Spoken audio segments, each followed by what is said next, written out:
up to you, whatever you feel good for you, you can choose these configuration options, and also you can create your own options. If you don't like them, you can choose your own option of whatever you want.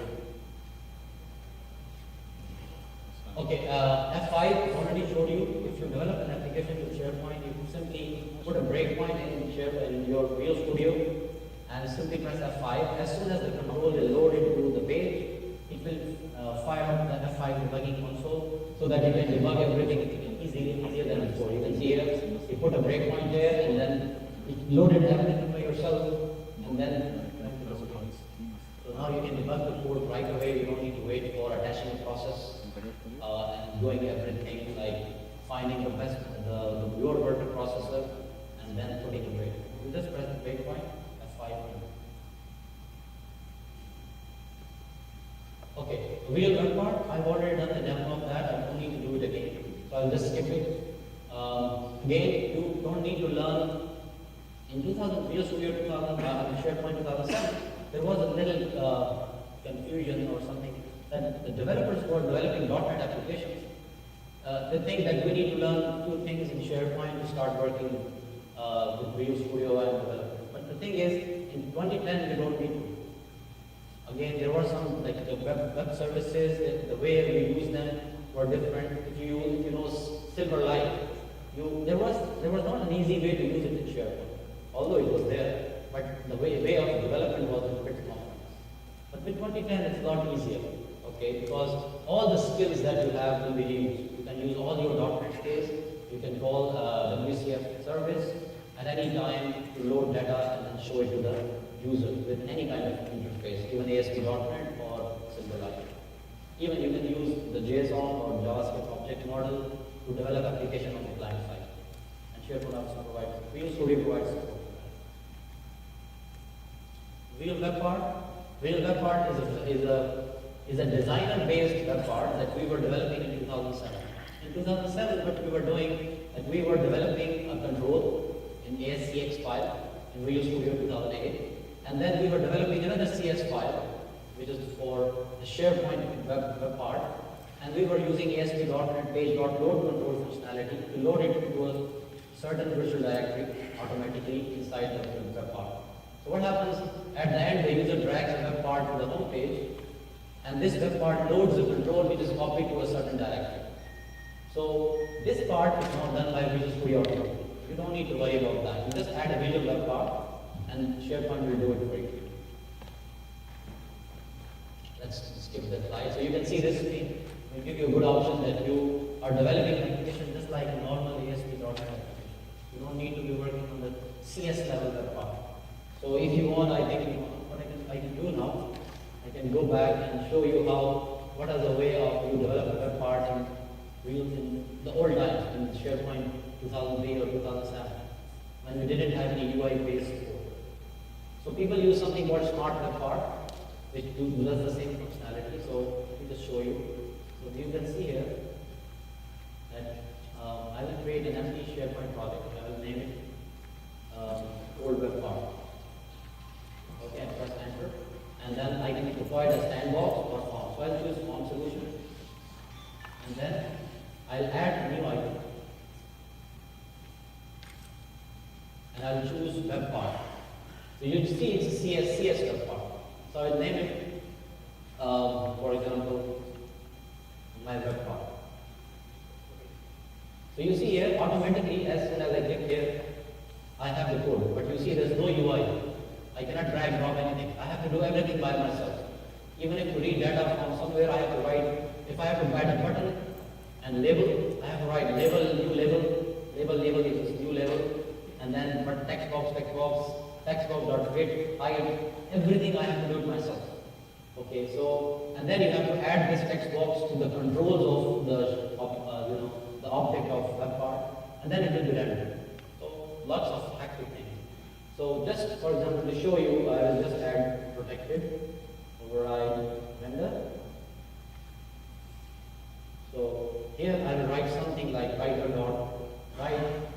hello world, for example, or I can write anything like, if I want to write the name of the current website, so say context.current.web.title. So this will show me the title of the current website where the website has been deployed. Okay, and if I want a label of something, I will say label, or I think text box will be a better example. So text box txt equals new text box. Okay, should I do this? Let's do it. Okay. Yes, it's class. So I will just do this. In the override control, I will say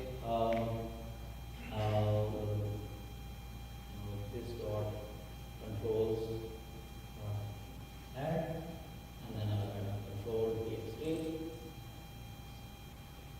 and then I'll just build it.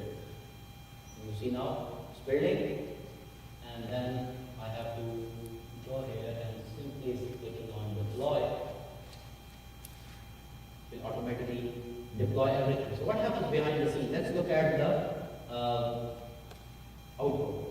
How it's done? How is you see here in this output? Can you see? So you see this? I can start with this. It's basically started everything. It's started with the with packaging the object. Then it's created as a feature. Then created as a solution. Then it installed the solution to the SharePoint bucket. Then it's reset IS automatically, and then it's activated the solution automatically. So you don't need to do anything by your own to do this. So let's go back to the SharePoint part, and let's go and edit this page. I didn't click on this page for a long time, so it might take a few seconds to load.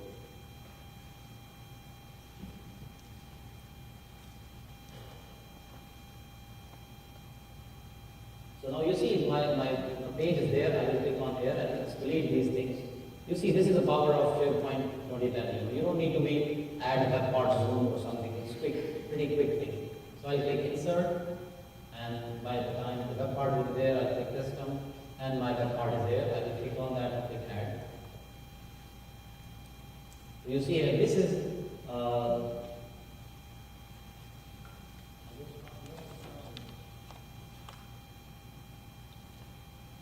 anything in this other part?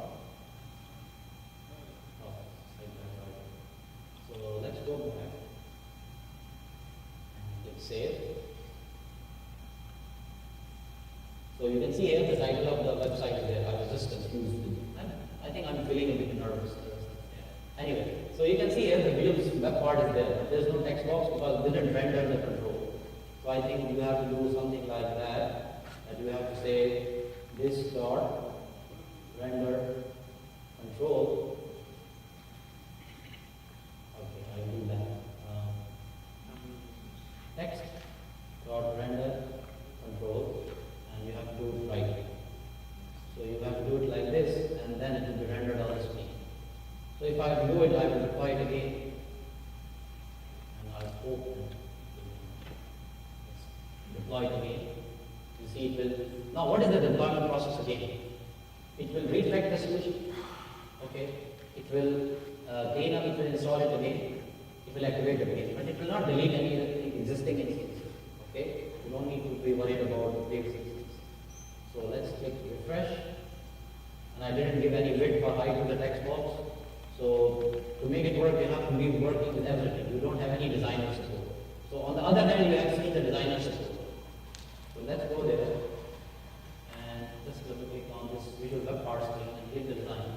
So you see how much time we will save by using this web part. I can add a button here, and then a label, and then a text box. Okay. And then if I click here, there's a label. I can move it to the end. Okay. And there's my label. So this is a lot easier. You don't need to spend a lot of time developing it. So let's see. You see this text box? Okay, so for example, if I have a button here and I have to write a button event, how will I do it in C++? I'm in C#. This dot button, this dot event dot add button click, equals new underscore button, whatever the way that you define an event in C. So the way was very complex, but here in SharePoint, it's a lot easier. You can develop it and deploy it. Do you want to decode